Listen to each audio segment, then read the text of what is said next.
Pertanyaan selanjutnya, apabila Hazrat Mirza Ghulam Ahmad adalah seorang nabi, lalu apa gunanya ada seorang nabi lagi? Agama kan sudah sempurna dalam corak agama Islam. Karena Imam Mahdi telah dinubuatkan oleh Hazrat Muhammad Rasulullah SAW sendiri. Dan karena menurut Al-Quran, seorang nabi diutus tidak hanya untuk memperkenalkan suatu syariat baru. Para nabi juga terkadang diutus karena orang-orang sudah tidak jujur lagi dalam hubungan dagang di antara mereka.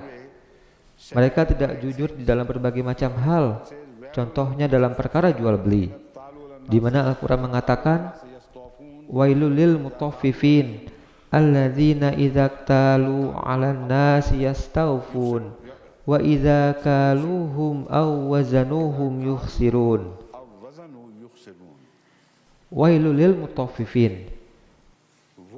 Celakalah mereka yang tidak jujur dalam hal timbangan dan dalam hal menimbang sesuatu, dan yang berlaku tidak adil. Mereka itu adalah mutaffif. Bagaimana mereka melakukannya? Idza talu 'alan nasi yastawfun. Apabila mereka mengukur sesuatu atau menimbang sesuatu, ketika mereka hendak membeli sesuatu barang, maka mereka berusaha sedemikian rupa agar mereka mendapatkan timbangan yang penuh atau bahkan lebih kalau mungkin. Yastawfun.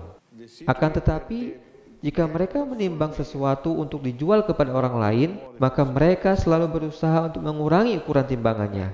Dan karena itulah seorang nabi diutus. Nabi diutus berdasarkan Al-Quran untuk memperbaiki kemerosotan moral yang terjadi di tengah-tengah umat manusia.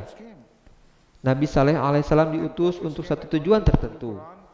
Nabi Syuaib alaihissalam diutus untuk tujuan yang lainnya.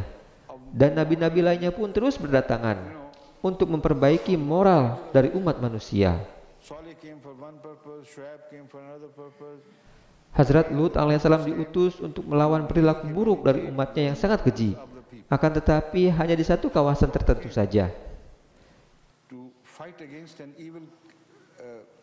Jadi, jika keburukan itu merebak di mana-mana, walaupun masyarakatnya mengatakan bahwa dirinya adalah orang yang beragama, akan tetapi perilaku mereka sudah sedemikian tidak bermoralnya, sehingga jawaban terbaik untuk kondisi tersebut adalah dengan cara Allah Ta'ala mengirimkan seorang nabi dari sisinya. Keburukan-keburukan itu telah sampai pada satu titik, di mana apabila keburukan tersebut terlambat untuk diperbaiki, maka manusia tidak akan dapat mengembalikannya seperti semula. Umat manusia telah sampai di tepi jurang, yang kemudian darinya mereka terjatuh ke dalam jurang kehancuran yang sangat dalam. Apabila Allah Ta'ala ingin menyelamatkan umat yang demikian itu, di mana para ulama yang ada di masa itu pun mereka tidak akan dapat menyelamatkannya, karena mereka sendiri pun ikut bertanggung jawab di dalam kehancuran total yang terjadi ketika itu. Dalam kondisi demikian, jika Allah Ta'ala tidak menurunkan seorang utusan dari langit, maka tidak akan ada seorang pun yang dapat menyelamatkannya. Oleh karena itu, hal ini tidak ada kaitannya sama sekali dengan telah sempurnanya syariat, tetapi ini hanyalah berkenaan dengan penegakan kembali moral dan akhlak umat manusia, dan juga berkenaan dengan memberikan penafsiran yang benar. Kita semua mengetahui bahwa memang Al-Quran yang ada pada saat ini adalah Al-Quran yang sama dengan Al-Quran yang diturunkan kepada Hazrat Muhammad SAW. Akan tetapi ada banyak sekali penafsiran-penafsiran dari ayat-ayat Al-Quran tersebut, di mana untuk satu ayat yang sama, satu sekte menafsirkannya lain dan sekte lain menafsirkannya dengan penafsiran yang sangat jauh berbeda. Orang-orang Syiah mengartikan satu ayat tertentu menunjukkan bahwa Hazrat Ali radhiyallahu anhu adalah orang yang benar, sedangkan para sahabat-sahabat lainnya adalah orang-orang yang munafik. Lalu ulama-ulama Sunni mengatakan, apa maksud kalian? Apa kalian sudah gila? Bukan seperti itu artinya.